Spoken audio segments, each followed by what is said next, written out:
Girls hostel में भूत। बहुत समय पहले किसी शहर में एक गर्ल्स हॉस्टल हुआ करता था, जहां कॉलेज पढ़ने वाली बहुत सी लड़कियां रहती थीं।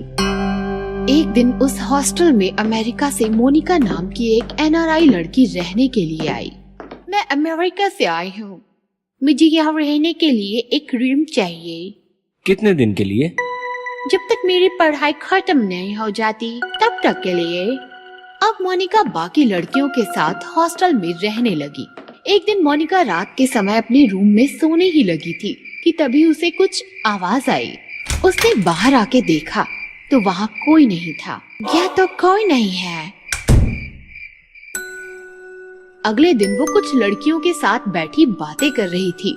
तभी सोनिया ने कहा, मैं तो जल्द ही यह हॉस्टल छोड़कर कहीं रहने चली जाऊंगी। मुझे यहाँ बहुत डर लगता है। हाँ, यहाँ रात को बहुत डरावनी आवाजें आती हैं। मैंने भी कुछ आवाज सुनी थी, लेकिन इसमें डरने वाली क्या बात है? तुम नहीं जानती? ये हॉस्टल हॉन्टेड है। हाँ, लोग कहते हैं कि बहुत सालों पहले इस हॉस्टल की जगह पर एक तांत्रिक था जो काले जादू के इस्तेमाल से आत्माओं को कैद करता था। कहते हैं वो तांत्रिक मर गया, लेकिन वो आत्माएं आज भी भूत बनकर यहीं भटकती हैं। ये तुम क्या कह रही हो? तांत्रिक आत्मा हॉन्टेड?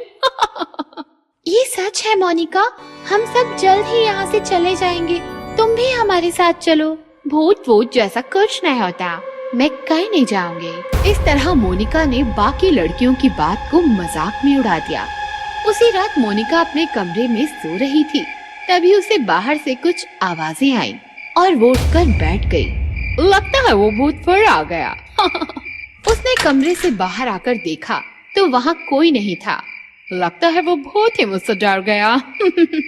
ये कहकर मोनिका जैसे ही दरवाजा बंद करने लगी, उसे दूर से एक परछाई दिखाई दी।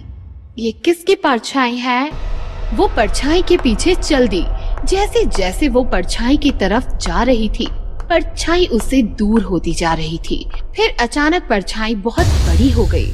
ये परछाई बहुत बड़ी हो गई, लेकिन ये परछाई है किसकी?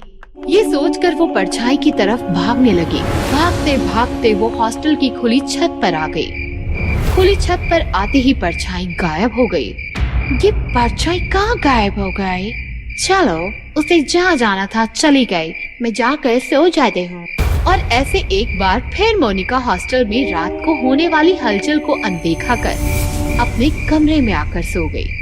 अगले दिन जब वो हॉस्टल की कुछ लड़कियों के साथ बैठी थी, तब सोनिया ने कहा, मोनिका, हमने नया हॉस्टल देख लिया है।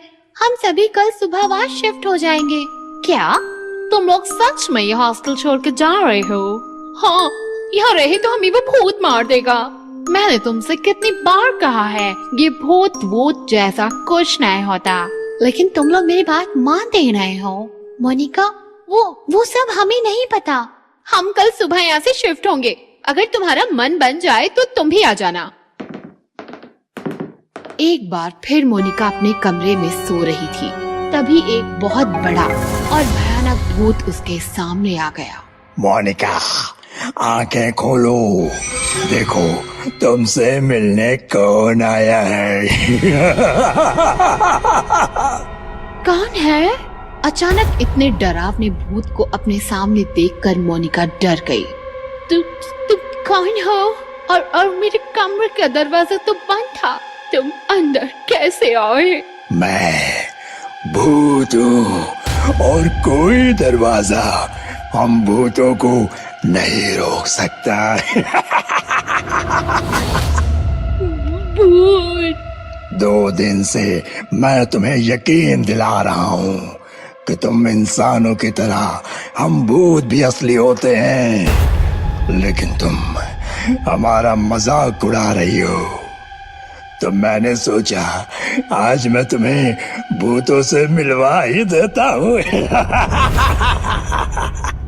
प्लीज प्लीज मुझे छोड़ दो, प्लीज प्लीज प्लीज मुझे छोड़ दो, प्लीज। भूत ने मोनिका का हाथ पकड़ा और वो उसे अपने साथ लेकर गायब हो गया। भूत मोनिका को साथ लेकर जमीन के अंदर बने एक पुराने खंडहर में आ गया। मेरे घर में स्वागत है। बताओ क्या लोगी? शेर का खून या इंसान की खोपड़ी? मुझे कुछ नहीं लेना, प्लीज मुझे जाने दो, please let me go please. Hindi में बात कर डोनाल्ड ट्रम्प की भतीजी। मुझसे बहुत बड़ी गलती हो गई, मैं मानती हूँ कि बहुत होते हैं। ऐसे नहीं, जोर से बोलो। जैसे इंसान होते हैं वैसे ही भूत होते हैं। जैसे इंसान होता है वैसे भूत भी होते हैं, मैं मानती हूँ। ऐसे ही भूत मोनिका को डराता रहा। कुछ समय बाद मोनिका डर के मारे बेहोश होकर गिर गई। लगता है मैंने इसे सबक सिखा दिया। फिर जैसे ही सुबह मोनिका नींद से जागी तो उसने देखा कि वो अपने कमरे में थी। भूत, इस हॉस्टल में भूत है, मुझे यहाँ नहीं रहना। वो जल्दी से अपने कमरे से निकलकर हॉस्टल के बाहर आई। वहाँ सोनिया, रानी और बाकी सभी लड़कियाँ खड़ी थी। सोनिया, मुझे भी अपने साथ ले चलो, इस हॉस्टल में तो सच में भूत है। लेकिन तुम्हारा सामान? मुझे कुछ नहीं चाहिए, बस मुझे यहाँ से ले चलो। इस तरह मोनिका को यकीन हो गया कि गर्ल्स हॉस्टल हॉन्टेड है और वो अपना सामान वहीं छोड़कर वहाँ से भाग खड़ी हुई।